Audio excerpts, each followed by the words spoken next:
habíamos iniciado en la clase anterior y lo trataremos de coronarlo de la mejor manera posible. Es decir, en qué modo se puede hablar de una influencia de la revelación en la ciencia cristiana.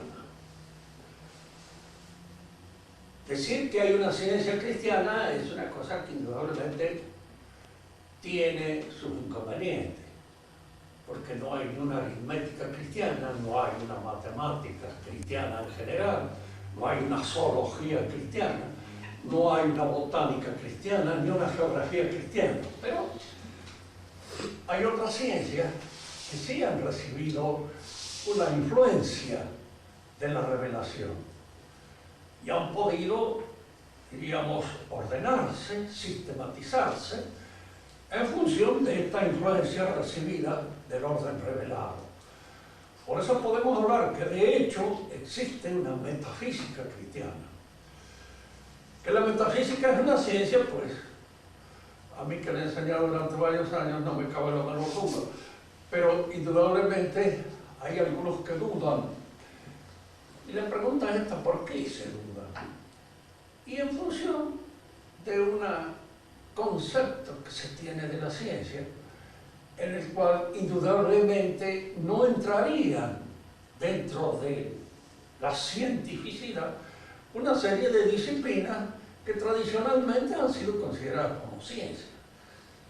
Si la ciencia es un saber ordenado, sistemático, metódico, pues indudablemente se distingue así, a prima facie, del saber vulgar, del conocimiento común. El saber vulgar es aquel que nace de nuestra experiencia cotidiana con las cosas, pero que no obedece a un método ni a una sistematización ordenada de los objetos que se estudian o se consideran. Es indudable que en el saber vulgar están incodadas muchas de las ciencias que posteriormente se desarrollan con ese método y ese sistema al que hacemos alusión. Ha incoado una metafísica, ha incoado una matemática, ha incoado una zoología, etc. Todas las ciencias en alguna medida se inician en el saber vulgar o en el saber común, pero el saber científico se distingue del saber vulgar precisamente por esta, digamos, sistematización y ordenamiento metódico que se hace de sus conclusiones, de sus objetivos. Para el mundo moderno, la ciencia es fundamentalmente una ciencia de la observación. Y en lo posible esta observación responde a las exigencias de una lectura matemática de la realidad.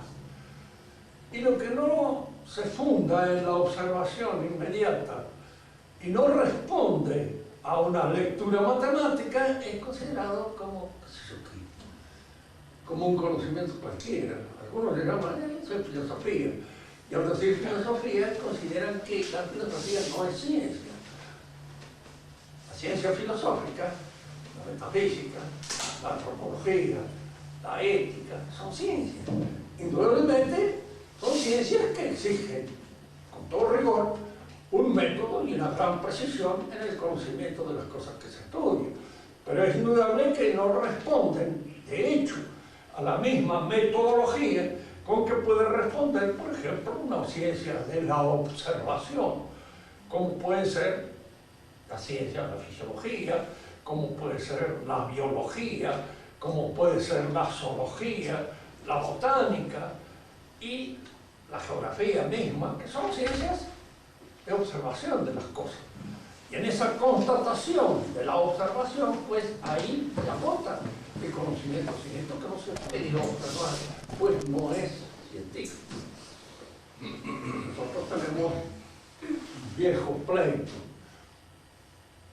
con el sentido de la evolución en biología. La evolución subsiste como una suerte, diríamos así, de hipótesis, llevada a un grado casi de dogma biológico. Porque de hecho no se pueden comprobar los objetivos de la evolución. Y en la ciencia biológica lo fundamental es cuando se comprueba, lo comprobable, lo observable, porque no es una ciencia fundamentalmente racional y de tipo deductivo, es una ciencia de tipo inductivo que necesita la observación concreta de los hechos. El conocimiento vulgar, indudablemente, digamos así, a ojo de buen cubero y teniendo en cuenta el buen sentido de la gente, se opone a una concepción como el evolucionismo. A un paisano nadie le puede hacer entender que de un animal, un bicho cualquiera, puede surgir otro de otra especie. Que puede surgir un elemento tarado, sí, pero otro de otra especie, superior, así, no lo ha visto nunca. Nunca jamás ha sido observado semejante cosa. Y en el terreno de la observación eso no se da. Ahora, es indudable que cuando se impone esta noción de lo que es la ciencia, todas las ciencias que no responden a este estatuto desaparecen, dejan de ser ciencia. En la actualidad hay muchas divisiones en materia de ciencias, nacidas modernamente de lo que se llama la epistemología moderna. Yo considero así, sin exagerar mis condiciones para el caso, ni mucho menos, de que la clasificación de Aristóteles es la más completa, la más acabada, la más cabal, y la que responde mejor a todas las exigencias de un minucioso y considerado estudio de los objetos científicos. Esa distinción que hace entre teoría, práctica, poiesis, que nosotros no tenemos una palabra castellana para reemplazarla, porque las palabras que en castellano pueden reemplazar a la poiesis griega no dicen exactamente lo que se quiere decir. Y conviene a veces emplear, como se emplea muchas veces en todas las demás ciencias, el término griego. El término griego me indica, con toda tranquilidad, de acuerdo con nuestra experiencia científica, de que la poiesis abarca todo lo que es entre nosotros la técnica y el arte, incluidos. Y la ciencia lógica, que constituyen, cada una de estas ciencias se distingue de las otras por el orden que considera, el orden inteligible que tiene en consideración, en cuenta. Y esto no es una cosa absurda. Nosotros podemos estudiar el cuerpo humano y distinguir en él distintos aspectos, según el ordenamiento que allí consideramos. La anatomía es una ciencia, nadie lo niega, y la fisiología es una ciencia. Los dos tienen el mismo objeto material, el cuerpo humano, pero se distinguen precisamente en la formalidad que dentro del cuerpo humano cada una de ellas distingue. La anatomía se conforma con una descripción de los elementos constitutivos de ese cuerpo en la autonomía y unidad que cada uno de esos elementos presenta. Y la fisiología considera un aspecto dinámico de esa misma realidad. La realidad es la misma, es el cuerpo humano, pero está vista desde dos perspectivas de conceptualización diferentes. Y cada una de estas perspectivas de conceptualización permite ver, permite observar una realidad distinta. Para Aristóteles, los órdenes que pueden ser considerados por la ciencia son de 4 especies. Primero, el orden que está inscrito en la naturaleza misma de las cosas. Cuando nosotros queremos estudiar la nutrición o la circulación de la sangre, nosotros no tenemos que inventar nada, tenemos que considerarlo allí, en el hecho, en la realidad, tal como ese orden se da en la realidad. Pues allí aparece y emerge ante nuestra consideración. Estas ciencias que nos descubren un orden inscrito en la naturaleza de las cosas se llaman teóricas en el pensamiento de Aristóteles. Siempre se han llamado teóricas. Estas son ciencias teóricas. Y fundamentales para todo tipo de conocimiento, porque todos los otros conocimientos dependen en alguna medida de un conocimiento teórico previo, que es el que les da fundamento. Pero el orden que yo considero, puedo considerarlo en mi misma conducta. No tengo que ordenar yo mi conducta para alcanzar un objetivo, un fin, un propósito. Si quiero recibirme, estudiar una materia, realizar una carrera, indudablemente tengo que ordenar mi vida. ¿Y ese ordenamiento qué es? Eso es un ordenamiento de tipo moral. ¿Por qué tengo que vencer mi pereza? Tengo que vencer todas aquellas cosas que se oponen de alguna manera a la consideración, a la conclusión de ese propósito que tengo como finalidad. Todas estas ciencias que consideran ese orden que yo debo efectuar en mis actos libres se llaman ciencias prácticas. Y si nosotros queremos darle un término que sea más familiar para nosotros, diremos que son morales, o ciencias morales, en el sentido de que consideran el orden que el hombre realiza en sus actos libres para alcanzar un propósito determinado. Si hay un propósito final en la vida del hombre, si hay un propósito que de alguna manera encubre, ordena y dirige a todos los otros propósitos que tenemos, entonces ese propósito final, ese objetivo que nos proponemos como fin último de nuestra vida, es el que debe presidir el ordenamiento de nuestra conducta en el orden particular, personal, en el orden familiar y en el orden político. Por eso estas ciencias prácticas o ciencias morales abarcan lo personal, lo familiar y lo político. Están incluidas dentro de esta ciencia. Hoy es común hablar de ciencias, por ejemplo, del espíritu. Hay una división por ahí que aparece. Y ciencias de la naturaleza. Pero esta distinción es vaga. ¿Por qué? Porque el espíritu humano es naturaleza. De manera que hacer una distinción entre lo que es propio del espíritu y la naturaleza es una distinción que se presta a confusiones, que no aclara con precisión el contenido de una y otra de las clasificaciones hechas. Se habla de ciencias de la naturaleza y ciencias sociales. Todas las ciencias son sociales, de hecho. Y la sociedad es una realización natural. De manera que esta distinción entre naturaleza y sociedad es una distinción también falsa, que no corresponde. Está inscrita, diríamos así, en el sistema kantiano, pero no en el clásico. Y de hecho es discutible si esta distinción precisa con exactitud la distinción entre uno y otro tipo de esta clasificación. Vienen las ciencias poéticas, que son todas aquellas que hoy se llaman también a veces preceptivas o normativas. Se suele decir en las facultades a las cuales ustedes concurren. Y por ahí se habla de ciencias normativas, sí.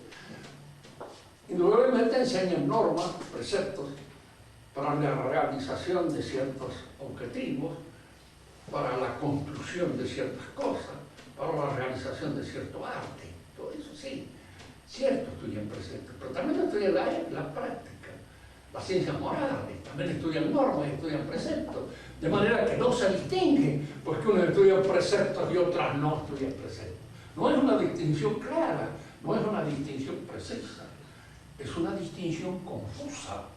Y en nuestra época la confusión es la que ha entrado en el terreno de casi todas estas especulaciones en torno a la ciencia como consecuencia de estar manejando una filosofía implícita falsa. Fíjense, de hecho hay una cosa, todos tenemos una filosofía implícita, aunque diríamos no seamos capaces muchas veces de dar cuenta y razón de los contenidos de esa filosofía.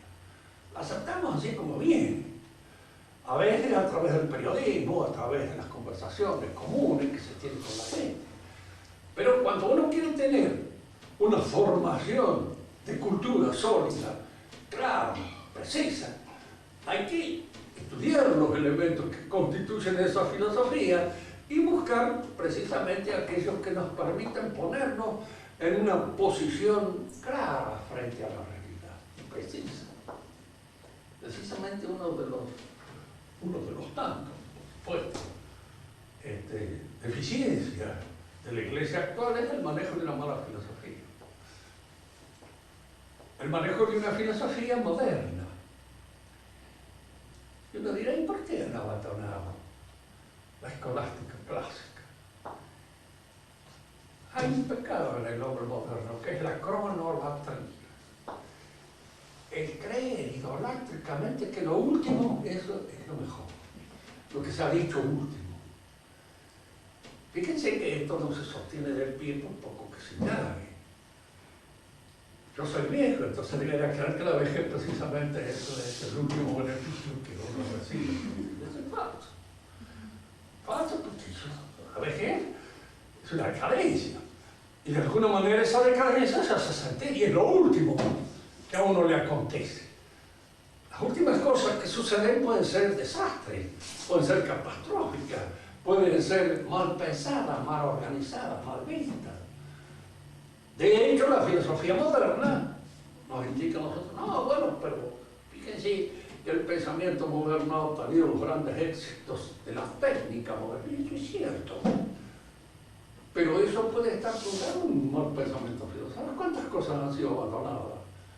Han sido, diríamos, olvidadas y han sido de alguna manera abusivamente dejadas de lado, que ya no se tienen más en cuenta, en cierto modo embrujado por este éxito que tienen las técnicas modernas.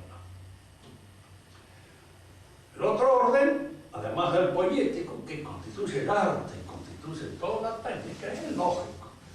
El orden que realizamos en nuestros pensamientos para formar nuestros juicios, para formar nuestros razonamientos y para formar nuestras argumentaciones. Tenemos que ordenar el pensamiento y a eso se ha llamado lógica siempre. O se lo puede llamar también, si se quiere, dialéctica, con un término más moderno, pero que no abarca toda la realidad que tiene la palabra lógica. No hay, pues, lo que podríamos llamar muchas disciplinas científicas a las cuales se les puede aplicar el término de cristiano. Pero la metafísica sí, porque la metafísica ha recibido del cristianismo ciertas informaciones, ciertas nociones que no se conocían. Por de pronto, esa que habíamos señalado en la clase anterior, el mundo está creado, es creado. Entonces, ese es un mundo, es una realidad que está sostenida por el pensamiento y la voluntad divina. Nosotros somos en el pensamiento y en la voluntad divina. Somos ahí. Nosotros podemos, en una indagación haciendo uso de nuestra inteligencia, probar esto. Indudablemente que sí. Y ahí precisamente es donde se juega el valor de una auténtica metafísica. Es muy fácil decir, mire, no, la metafísica no existe. Así se saca el problema de encima y se acabó. Como he dicho el otro día, es una actitud completamente imbécil. Y al decir imbécil empleamos bien la palabra, porque es una actitud que no es perfecta, no está acabada, no está concluida. Necesita, diríamos, apoyo en otras cosas. Y por eso, al ser desfalleciente, le podemos aplicar el término de imbécil con toda tranquilidad.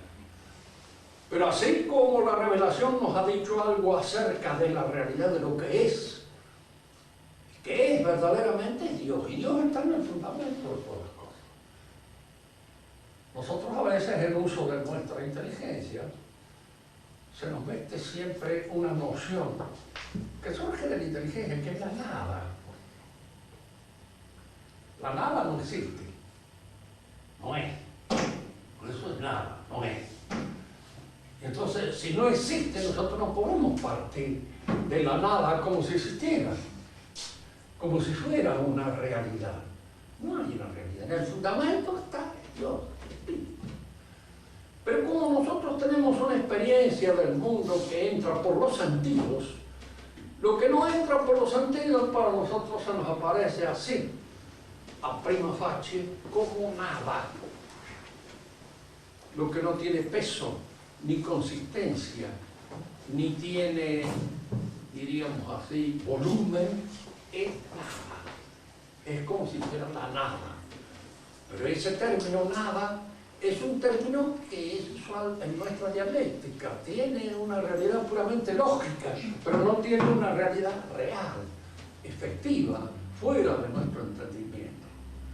Decimos que no hay nada cuando aquello que buscamos no está en su lugar, no está aquí, pero nunca podemos señalar la nada como si realmente existiera. Uno dirá, bueno, pero ¿a quién se le ocurre pensar que la nada es nada? Yo leo a veces en la dialéctica de Carlos Marx que, por ejemplo, él cuando establece una contradicción entre dos términos, como por ejemplo negro y blanco, hombre, mujer, nada y ente, o algo, está empleando la nada como si esto fuera una realidad efectiva, que pudiera oponerse a otra. No se puede oponer. Lo que existe en el principio y lo que es el logos, es Dios. En el principio era el logos, dice el Evangelio de San Juan, de entrada. Es decir, es el pensamiento. Y es en este pensamiento donde se estructura toda la realidad. Lo que yo soy es aquello que soy en el pensamiento de mí. Y como yo, igual que todos ustedes, no sé muy bien lo que soy, a pesar de que llevo 82 años frecuentándome diariamente y no he alcanzado todavía a comprender bien para qué sirvo ni qué es lo que soy, esto aparece siempre entre nosotros como un misterio. Y aquí es donde nosotros tenemos que elegir entre el misterio o el absurdo. Pues somos un misterio, somos algo. Es decir, un misterio que de alguna manera Dios lo conoce y lo penetra en toda su plenitud, pero que nosotros ni lo conocemos ni lo penetramos en toda su plenitud. Por eso nos quedan tantas cosas oscuras en nuestra existencia que no podemos ver con claridad. Pero así como hay en la revelación aspectos que se refieren al orden metafísico, al orden real, hay aspectos que se refieren al hombre. Y esto también hemos hecho nosotros una referencia en nuestra clase anterior. El hombre es una naturaleza caída. Esto lo sabemos por revelación. ¿Y qué es una naturaleza caída? Pues es una naturaleza que no tiene la plena o el pleno dominio de su propia realidad. Y consúltense ustedes mismos. ¿Cuántas veces pierden la cabeza? ¿Cuántas veces hacen cosas que no querían haber hecho y que no debieran hacer y las hacen, sin embargo? ¿Cuántas veces las domina la cólera y dicen pavadas que no debían haber dicho? ¿Cuántas veces, diríamos, perdemos ese dominio de nuestra propia realidad? Por miedo, por cólera, por abandono, por pereza, por cualquier otra cosa. Y entonces esa naturaleza se ve que se nos escapa un poco de la mano. Y a eso es lo que la tradición llama la naturaleza caída. ¿Por qué es caída? Porque no está en la rectitud con que debiera estar. No la poseemos con la plenitud con que la debiéramos poseer. Y entonces por todos lados se nos dispersa, se nos escapa, se nos evade, se nos va de las manos. Y este írsenos de las manos, nuestra propia realidad, esto es precisamente el carácter caído que esa naturaleza tiene. Cuando el hombre es contemplado ahora desde esta perspectiva de su naturaleza caída, es una perspectiva nueva. El hombre antiguo tenía el barrunto, porque indudablemente el hombre antiguo, el pagano, había recibido una tradición que se remonta a la revelación primitiva, que se remonta a la revelación hecha por Dios a Adán en el paraíso. Algo que era en todos los pueblos de esto. Y quedan elementos que le diríamos son como rezagos de un naufragio, son como lo que queda de un gran naufragio que ha padecido el hombre. Quedan estas cosas. Si nosotros leemos a Platón bien, veremos que él tiene una idea de la caída del hombre, pero es una idea falsa, es una idea mal interpretada, pero tiene la idea de que el hombre es un ser venido a menos. Es un venido a menos fundamental. Fíjese que este término muy nuestro, muy argentino, es un término que podemos emplear cuando nosotros nos referimos al hombre. Este venirse a menos, esto es lo que explica la caída, la pérdida de una situación mejor que se tuvo antes.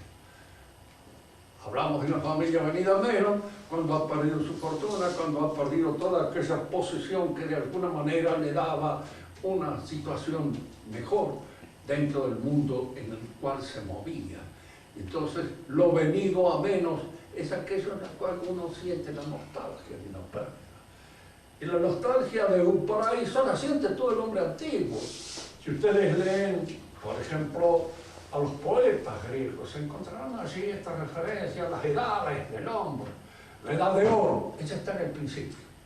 Después viene la edad de plata, después viene la edad de bronce, después la última de todas, la edad de hierro, en la cual, según la tradición hindú, es la que nos encontramos nosotros ahora. La edad del Kali Yuga, dicen eso, que es la edad del hierro.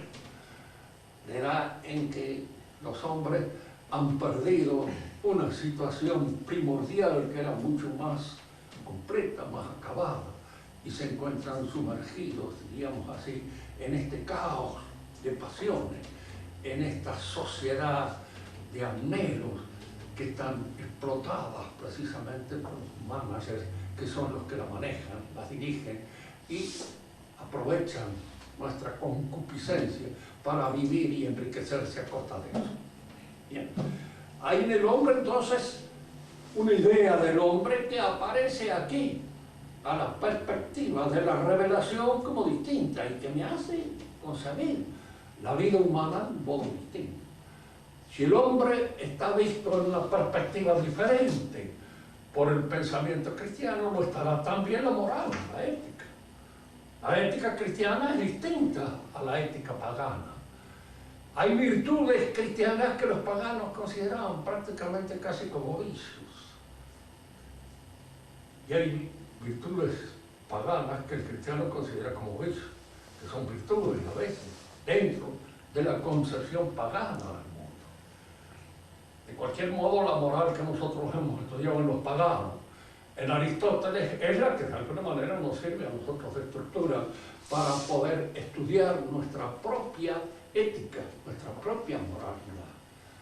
Pero en la apreciación de ciertos gestos, de ciertas actitudes que el cristianismo auspicia, el pagano vio en ellas desde el principio cosas que iban contra, diríamos así, el orden público. La acusación que va a hacer Celso a los cristianos y que refuta en alguna medida San Agustín en su libro de la ciudad de Dios es este tipo de refutación. Los cristianos han introducido en el mundo ciertos elementos que traen como consecuencia inmediata e inevitable el desorden, la anarquía. Esa era la acusación pagana.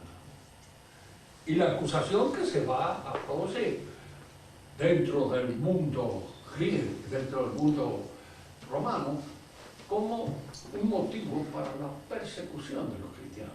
Es su anomía, su falta de respeto a la ley. ¿Por qué? Porque hay en el cristianismo una idea. Y se desarrolla bien. El santo está por encima de la ley. Cuando San Agustín explicaba a las monjitas del Carmelo cómo se ascendía al Monte Carmelo, decía entonces, Agustín, hay que vencer la concupiscencia de la carne, hay que vencer las presiones del universo, hay que vencer el orgullo, hay que vencer el amor propio, etcétera, etcétera. Y se llegaba hasta acá, el Monte Carmelo quedaba también mucho más arriba. Entonces se preguntaban, asustaban, bueno, muy bien. Y después, dice que cuando hemos vencido todo esto, lo demás es amor. Y se va solo, porque hemos logrado aquella plenitud a la cual estamos destinados. Recuerden ustedes en la Divina Comedia, y si lo han leído, leanlo. Y si pueden leerlo, leanlo en italiano, porque los versos traducidos no sirven para nada. Y si los ha traducido a Mitre, sirven menos todavía. Porque la traducción de Mitre, que era como general un gran poeta y como poeta un general de primera.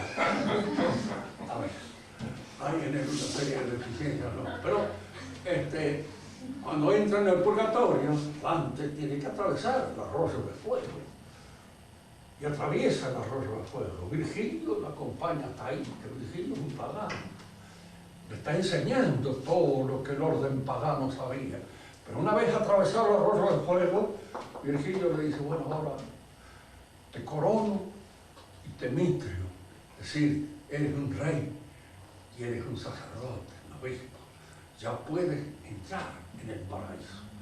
Y ya en el paraíso no hay más ley que aquella que discurre del propio florecimiento del alma rectificada. Hay que ensayar mejor. El cristianismo nos enseña eso. Nos enseña que nosotros por la gracia vencemos el pecado. El que está en gracia no está en pecado. Y en la medida en que se mantiene en la gracia de un modo cabal, no lo podemos experimentar nosotros. El pecado está superado. Fíjese, no la tentación, ni la posibilidad de volver a caer, que en nosotros siempre es constante y nos acompaña como una sombra fiel, constantemente y permanentemente, y así nos tira de las patas y volvemos a caer otra vez nuevamente en el pecado en el cual caemos habitualmente. Y los pecados son hábitos malos. Y al decir que son hábitos, que decir son malos, que aquellos nunca. Uno debe conocer cuál es su gusano roedor. Dicen los buenos ascetas que uno se equivoca con respecto a veces a creer cuál es el gusano roedor de uno. Por eso es bueno tenerlo en una buena dirección espiritual que se lo revele y que de alguna manera le diga, no, mira, el defecto tuyo es este, no el que vos crees, sino este otro que es mucho más grave, que está más oculto que el que vos crees que es tu defecto principal. Bien, lo que importa ahora entre nosotros es esto. La ética cristiana es una ética distinta. Nos ayuda el pensamiento pagano a verlo. Pero los paganos vieron en el cristianismo esta inclinación a la anomía, es decir, a prescindir de la ley por superación. Pero una cosa es acá bien, prescindir porque ya la ley se ha hecho carne, ¿no? Y no se necesita más recordarla, y prescindir porque simplemente estamos en plena anomía y en plena anarquía. Hay dos cosas muy diferentes. Hay muchas cosas que ustedes, que son chicas bien educadas, no necesitan que se las diga. Ustedes van a un ónibus y a veces dice, hay prohibido escupir. Ustedes saben que no deben escupir. Hay muchas otras cosas que tampoco se deben hacer en público. Uno lo sabe y basta. Diríamos, esa educación primera que entra en la familia y que es la educación de los epíteres, uno la tiene más o menos hecha y la tiene conocida y la tiene realizada, no necesita que se la repitan. ¿Para qué está la ley? Para recordarle a aquel que puede olvidarse de ella, de que debe tenerla en consideración y en cuenta. Y hay gente que indudablemente no la ha logrado superar. En el cristianismo existe esa tendencia a la superación de la ley. Se supera el pecado por la gracia, se supera el error por el conocimiento y la inteligencia de las verdades que uno debe saber. Las verdades auténticas, cabales, aquellas que interesan al fundamento de la vida y al orden que uno debe darle a la vida. Esas son las verdades que a uno lo apartan y lo separan del error. aun cuando pueda cometer errores en un montón de otras cosas que no tienen una importancia moral importante. Y luego está esta tendencia a la libertad. La verdad os hará libres. ¿Cuándo seremos libres? Cuando estemos en el cielo. Y libres de qué? Libres de toda miseria. Ya no habrá más congojas de carácter corporal. Ya no habrá más miseria en el sentido no solamente económico, en términos que eso es lo de menos, las miserias físicas, las miserias que vienen de la caducidad del cuerpo, las miserias, todas esas cosas el cristiano está destinado a superarlas. Entonces en la enseñanza cristiana hay aquella insistencia en esta superación. Y esto es lo que el pagano entendía, como que el cristiano se desentendía de la organización de la ciudad. Se desentendía del orden que regía la ciudad, porque trataba de superarlo. Es decir, este orden es bueno, bien, pero tenemos que hacerlo nuestro. Y al asumirlo en nosotros, ya entonces ya la ley no nos oprime, porque la ley está inscrita en el movimiento, en el dinamismo de nuestra propia naturaleza. Así está la ley. Ese es. Si uno le pregunta a Santo Tomás, ¿qué es la justicia? Santo Tomás dice lo que hace el justo. ¡Pum! Se acabó la conversación. Lo que hace el justo. ¿Y quién es el justo? Pues el justo es aquel que ha alcanzado una perfección en la realización de sus actos que le permite realizar la ley en el acto mismo en que se manifiesta y se expresa como persona.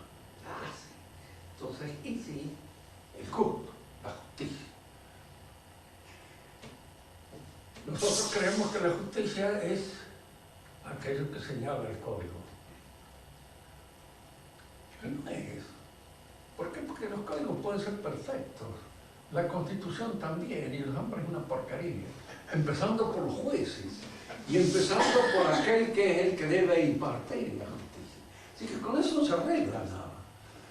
Cuando se dice un país está constituido porque ha logrado implantar una constitución escrita, es falso. Si no están constituidos el orden de las virtudes que hacen a la realización de cada uno de nosotros y que permiten que se actúe justamente, pues todo lo demás es letra muerta porque no tiene vida en ninguno de nosotros. Fíjense que claro, yo enseño esto y podrá aparecer el hombre que dice, es un anarquista. No, yo no digo que los códigos no sirvan, yo no digo que las leyes penales no deben estar, no, sí, pero aquel que las ha superado, aquel que las ha hecho suyas, ya no las precisa, eso, ya no las necesita. Si alguien le puede decir, ¿quién es el que no las necesita? El santo, el hombre que obra santamente. Y el hombre que obra justamente, ese ya no las precisa. En el cristianismo entra entonces todo este orden moral, la política también. Porque la política cristiana es distinta de la política pagana y de la política moderna, que es peor que la pagana. Porque es la política cristiana degenerada.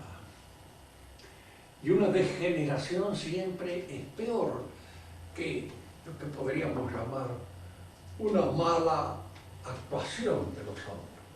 El degenerado es el hombre que tiende a echar a perder algo que fue superior a lo que él aspiraba. Nuestra civilización es una civilización que trasunta, que traduce un cristianismo corrompido, un cristianismo echado a perder, un cristianismo mal vivido por los hombres. Y cuando Chesterton decía con toda esa genio que tenía para aplicar las cosas, dice, nosotros estamos sirviendo a un montón de verdades cristianas que se han vuelto locas. Así, son verdades cristianas, pero arrancadas del quicio sobrenatural en que esas verdades deben darse, se vuelven locas. Por ejemplo, con el cristianismo nace, eso se lo he explicado muchas veces, la idea de que el matrimonio es la realización de dos voluntades libres, el el hombre y la mujer que se unen para el matrimonio. Y lo hacen en un pleno consentimiento, cada uno de ellos por amor al otro, o porque fuere, pero en un pleno conocimiento de los que contraen el lazo. En el orden antiguo el matrimonio era algo que dependía de la familia. Quien lo hacía era la familia, no el individuo solo. No se le preguntaba a este si te gustaría casarte con fulano tal, no. Estaba ya destinado a casarse con fulano tal desde el comienzo. Y el otro estaba destinado a casarse con él por razones de orden familiar, que podían ser razones buenas o razones mediocres o razones sórdidas, malas, porque cuántas veces han se casado dos personas porque de esta manera lograban redondear el lote que tenían en tal parte, y como esta chica tenía parte del lote por herencia familiar y este otro tenía otra parte, convenía que se unieran las dos partes. Y así se casaban a veces entre miembros de la misma familia para no perder el lote que era el patrimonio familiar. Esto se hacía, ¿quién? El cristianismo introduce la idea esta de la libertad de los contrayentes. Si nosotros estudiamos la historia del cristianismo, nos damos cuenta de que no siempre esto se mantuvo, claramente. En la Edad Media todavía las familias seguían teniendo un peso tremendo. Y una chica se casaba de alguna manera cuando la familia todavía se sigue. Y es bueno que se siga. ¿Por qué? Porque, bueno, a veces lo que podríamos llamar los devaneos puramente eróticos de la gente saben ser muy caprichosos y no conducen a nada bueno. Es decir, que traen como consecuencia, entonces es bueno que la mamá y el papá examinen los antecedentes del candidato y de alguna manera den su aprobación o su no aprobación, pero que esté fundada en algo. Y de alguna manera esto es un acuerdo, porque al fin de cuentas somos sociales. Y no podemos prescindir en nuestras disposiciones totalmente del ambiente que nos rodea y de la presión de ese ambiente. Es bueno consultar a los padres. ¿Por qué? Porque, en fin, tienen una cierta seguridad en las cosas y las ven, diríamos así, sin la obsesión a veces del mentejón, que suele estar bien amarrado al palo del corazón, como dice Camilo. Y de alguna manera tiene algo de milonga también, en el sentido de que muchas veces es una mala inclinación, es decir, una inclinación puramente pasional, que no conduce a nada bueno. El hombre es un animal racional, y lo es siempre. Diríamos, a veces cuando uno festeja a una niña y le da a entender de que hay razones válidas para casarse con ella, no quiere saber nada de las razones, quiere el elemento pasional nada más. Es decir, que las quiera uno así por encima de cualquier cosa sin tener en cuenta el valor que uno puede encontrar en esa pasión. Y el valor se encuentra a través de la inteligencia. Es mi razón la que me dice que esta chica vale algo y tiene una cierta importancia y una cierta categoría que me permite llegar a una buena relación con ella. Fíjense que eso de que uno se case también dentro de ciertos círculos es muy lógico. Es muy difícil que nadie de ustedes se enamorara de un animal de esos así que no saben ni escribir, por bonito que sea. Porque claro, hay un aspecto en la relación del hombre y la mujer que es dialógico. Si yo no puedo conversar con este animal de nada, y fuera de que has hecho tu pelo, o no lo has hecho, fuera de ahí no es capaz de conversar nada, no es capaz tampoco de atraer el consentimiento de una muchacha que tiene ciertas condiciones. Y ustedes lo van a ver, por desgracia, ustedes mismas, como el panorama se les complica en la medida en que son más inteligentes y tienen más desarrollo cultural, porque entonces exigen más. Y de alguna manera esa exigencia está fundada en el orden del conocimiento, del saber, en el orden de las aptitudes y de las facultades del espíritu, no solamente del elemento corporal. Lo que decíamos es esto: el cristianismo introduce esta situación dentro del matrimonio, y esa situación va a dar nacimiento a lo que hoy se entiende por el amor libre.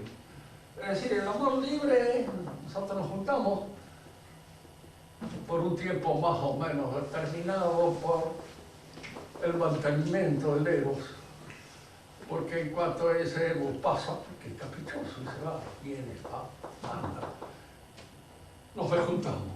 Y asunto arreglado, allí es donde el amor libre aparece como un enloquecimiento de esta idea cristiana que está en el fundamento del matrimonio. Hay muchas otras ideas cristianas. Les he dicho ya en alguna otra oportunidad que la palabra secularizar significa convertir al orden del mundo, al orden natural, al orden del século, un bien que pertenece de hecho a la Iglesia.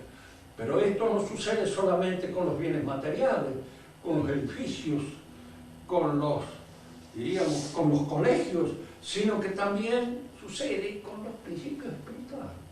Hay principios que se secularizan, y al secularizar se pierden precisamente aquella dimensión espiritual, sobrenatural, que le da el sentido dentro del cristianismo, al convertirse en una cosa puramente natural y puramente laica, secularizada. Si alguna preguntaron a uno, dígame, ¿la educación debe ser cristiana o no debe ser cristiana? Para un cristiano, una educación que no es cristiana tiene sentido. Es absurdo. ¿Qué significa? Que yo saco a Dios de mis conocimientos, no lo tengo más en cuenta. He perdido lo fundamental en el orden del saber de mi vida, para dedicarme pura y exclusivamente a lo que es accidental, a lo que no tiene nada más que un valor, diríamos, accidental, pasajero, y se va. La educación debe ser cristiana, tiene que ser, y lo tiene que ser todo el orden político en el cual se inscribe la actividad del hombre. Porque el orden político es un orden moral, y un orden moral no funciona si el hombre desconoce cuál es aquel fin para el cual está destinado, para el cual está hecho, y en función del cual debe ordenar toda su existencia. El gobierno debe conocer este fin, si lo tiene que conocer. Y si no lo conoce, es un mal gobierno, desde ya pueden decirlo con toda seguridad. Que nosotros vivimos en un mal gobierno desde hace ya unos cuantos años, no les quepa la menor duda. Vivimos en malos gobiernos. Porque hacen lo que pueden, bien, mientras tanto tengamos agua, tengamos luz y tengamos algunas cuantas cosas que hacen al bienestar físico y corporal. Bueno, por lo menos se cumple con algo, pero carecemos de aquello que es lo fundamental y que es el ordenamiento total de la vida humana a ese fin para el cual el hombre está hecho. El cristianismo, en un comienzo, y aquí vamos a empezar lo que vamos a seguir con más detenimiento en la clase que viene. El cristianismo nace en Palestina, dentro del mundo hecho y formado a la luz del pensamiento y de la religión hebrea. Ahí nace. Allí surge el Mesías. Allí aparece nuestro Señor Jesucristo. Y allí funda nuestro Señor la Iglesia. Pero en la fundamentación de la Iglesia, les he dicho en otras oportunidades, Él no la funda sobre el pueblo judío. Fíjense que el pueblo judío es el pueblo elegido. Elegido por quién? Por Dios. ¿Para qué? Para que de él naciera el Mesías. Pero el Mesías no lo toma como base de la constitución de su iglesia. La iglesia no es simplemente la continuación de las sinagogas. Las autoridades del pueblo judío no son convocadas por nuestro Señor para constituir la iglesia. Él convoca a Pedro, convoca a Juan, convoca a Andrés, convoca a Mateo, convoca a todos aquellos que van a constituir la primitiva iglesia, pero los convoca, los llama, porque son los elegidos de él. Y son sus elegidos personalmente, por lo que personalmente son y por lo que pueden llegar a ser gracias a la inserción del Espíritu Santo dentro de ellos, pero no convoca al pueblo judío. El pueblo judío queda resentido por esto. Y dice que el resentimiento de ellos es el resentimiento lógico de un pueblo que se sabía elegido y que cuando viene aquel que de alguna manera es el anunciado, es el esperado, esto no lo tiene en cuenta. Prescinde de él. Es decir, el enojo es naturalmente explicable. Es explicable. Como es explicable naturalmente lo que dice Caifás cuando se preguntan. Es necesario, o es mejor que muera un hombre, y no que todo el pueblo tenga que sufrir las consecuencias de este acto contra el Imperio Romano. Esto es cierto, eso está bien. Si el hombre que tiene que morir fuéramos cada uno de nosotros para salvar al resto del país, me parece lógico.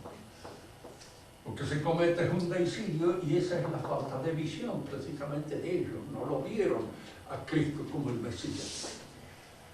Y al verlo en alguna medida que podía ser el Mesías, ellos pensaron en su orgullo que no debía ser el Mesías porque no tenían en cuenta al pueblo judío.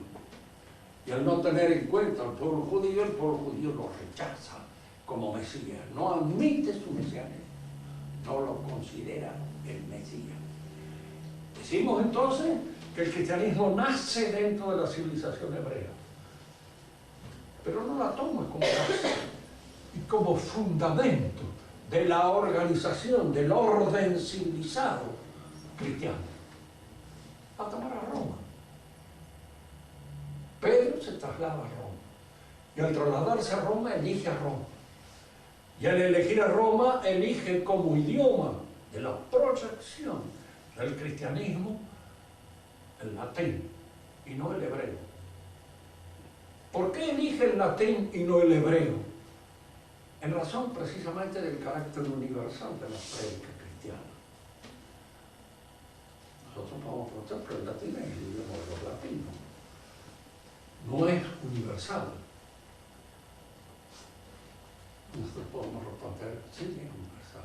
¿Por qué? Por la ciencia y por la filosofía.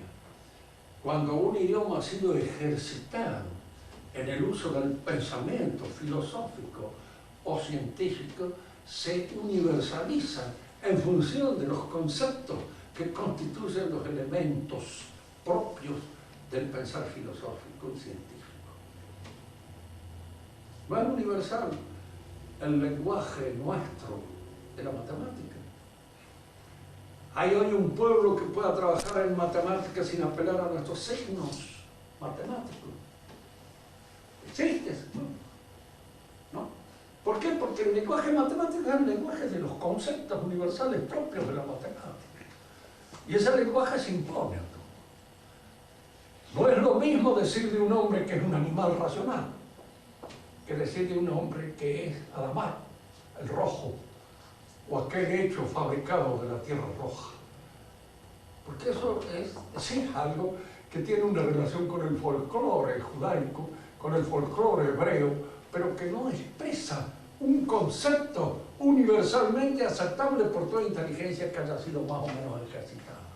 Y en el caso de animal racional, sí, pues hay un género y una especie, y cuando cada uno de nosotros hemos aprendido lo que es género y lo que es especie, entendemos que esa es una verdad que vale en el Japón, que vale en la China, que vale en cualquier parte.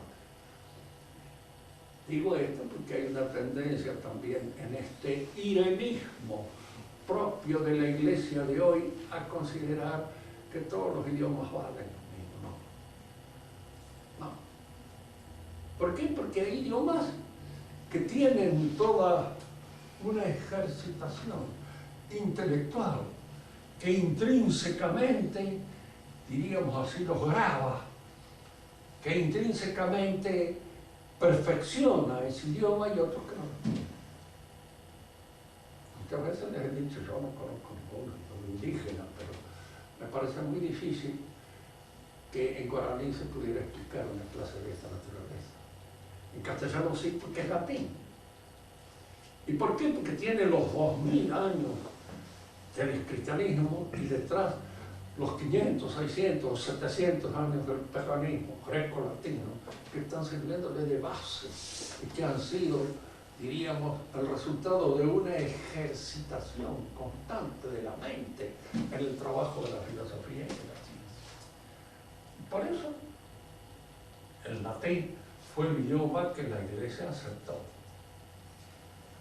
En la clase que viene hablaremos ya más detenidamente de cómo la política pagana choca en un principio con el cristianismo, pero cómo poco a poco el cristianismo va acercándose a esta política y va, diríamos, extrayendo de ella aquellos elementos recuperables, aquellos elementos verdaderos que el cristianismo acepta e incorpora a su civilización. ¿Quieren hacer alguna pregunta? Cuando estabas hablando del esquema aristotélico, ¿no es cierto? ¿Cuándo? Cuando hablabas del esquema aristotélico de las ciencias, Ajá. que todos tenemos que ordenarnos moralmente para alcanzar un fin, ¿no es cierto? Sí. ¿Hasta qué punto el Estado en su organización política puede influir justamente en ese fin que debe alcanzar el hombre? Desde el punto de vista también, ¿no es cierto?, sancionatorio, o es solamente un ejercicio individual que debe hacer él. No, claro. En primer lugar, el hombre es social. Y al decir que es social, queremos decir que el desarrollo de su inteligencia y de su conducta es siempre dialógico. Está influido por el medio en el cual vive. Eso significa el diálogo permanente. El diálogo no significa solamente el hablar. Tu mamá te educa de una manera, te ha dicho que hagas esto, que hagas el otro, que te portes de este modo, que te vistas así, que te bueno, todas esas cosas forman parte de lo que constituye tu realidad personal. El Estado también contribuye a eso, porque un Estado que favorece la anarquía, que favorece el despatarro, que favorece todo aquello que significa el triunfo de la inmoralidad y de la indecencia, eso le favorece.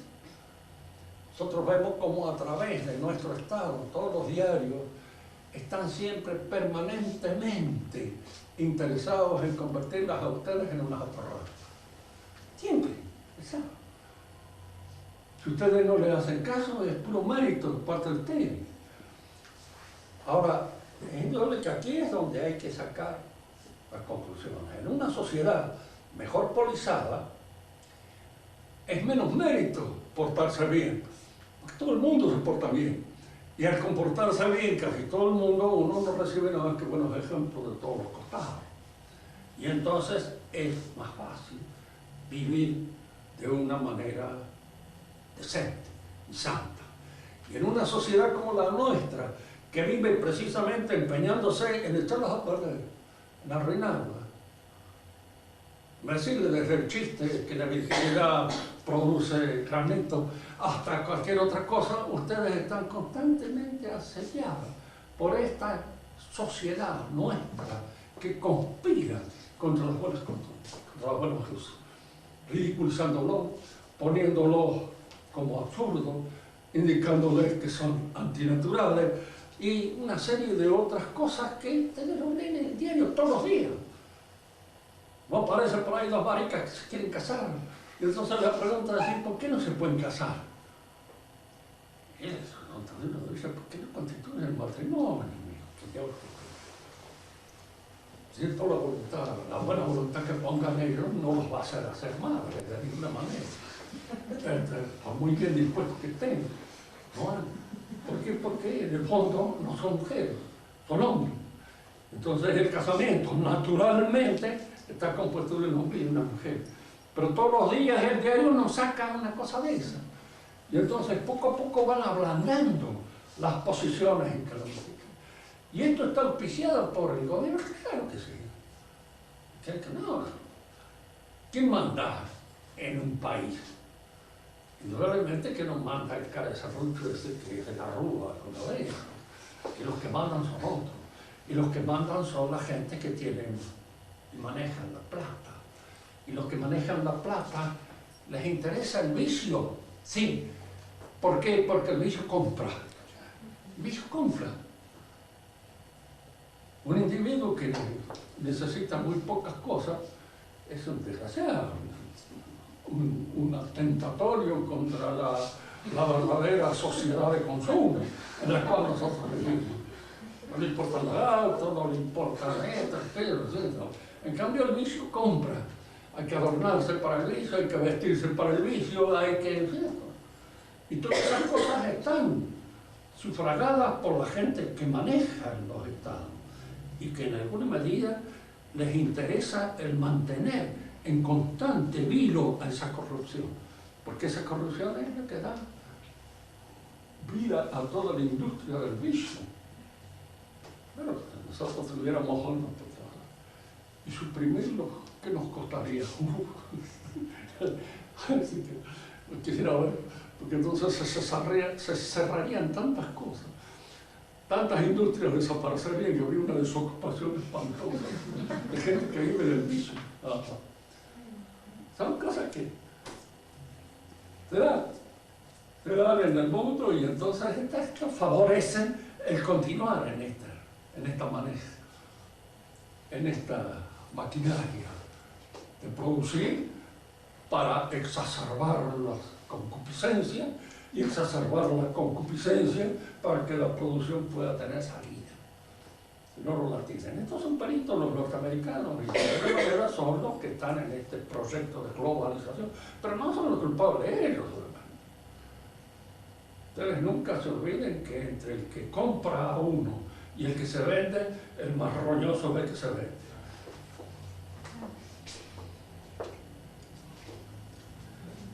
Otra pregunta.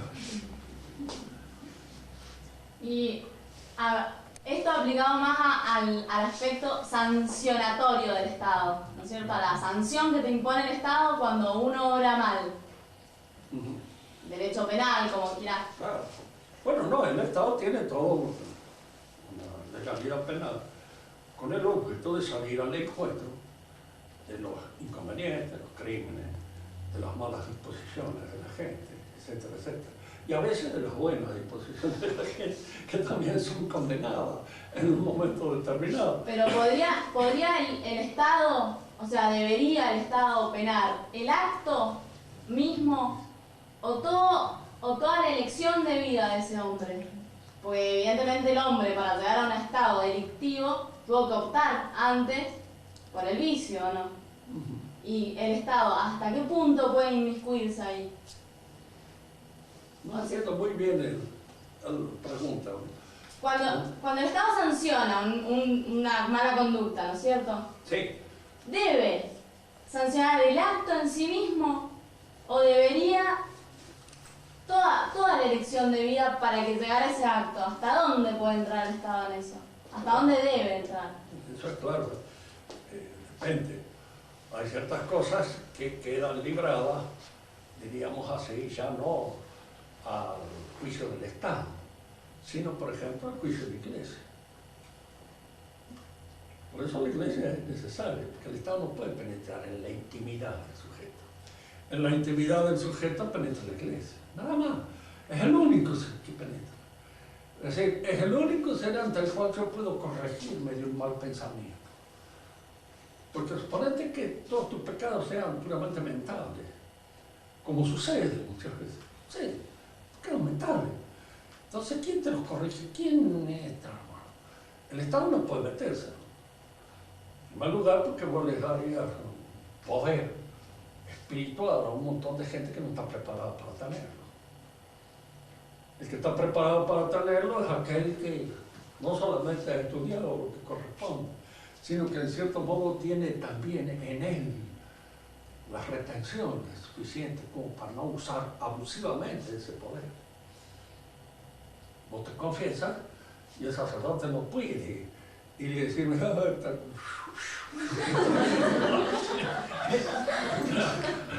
puede decirlo. Y está retenido por una fe que nosotros confiamos en que sí. Puede ser que alguno no esté retenido, bueno, entonces estamos fritos, porque ya no podemos confiar en él. Pero el que ha sido educado para mantener esa retención, la tiene, porque el temor al infierno es grande. A Dios, yo lo siento. ¿Sí?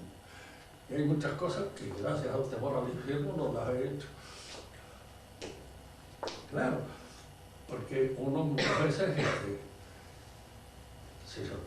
se encuentra de alguna manera en situación de querer cometer errores, ¿no? Por eso la iglesia sirve y está. Siempre ha sido la religión eso, ese es el objetivo. Pero la que lo cumple mejor es la religión, la única, la nuestra. Y las otras no se preocupan mucho por eso. El Corán es de una amplitud tremenda para los vicios que uno pueda tener. No le importa mucho. De manera que uno lo deja vivir tranquilo, feliz, en compañía de sus buenos vicios.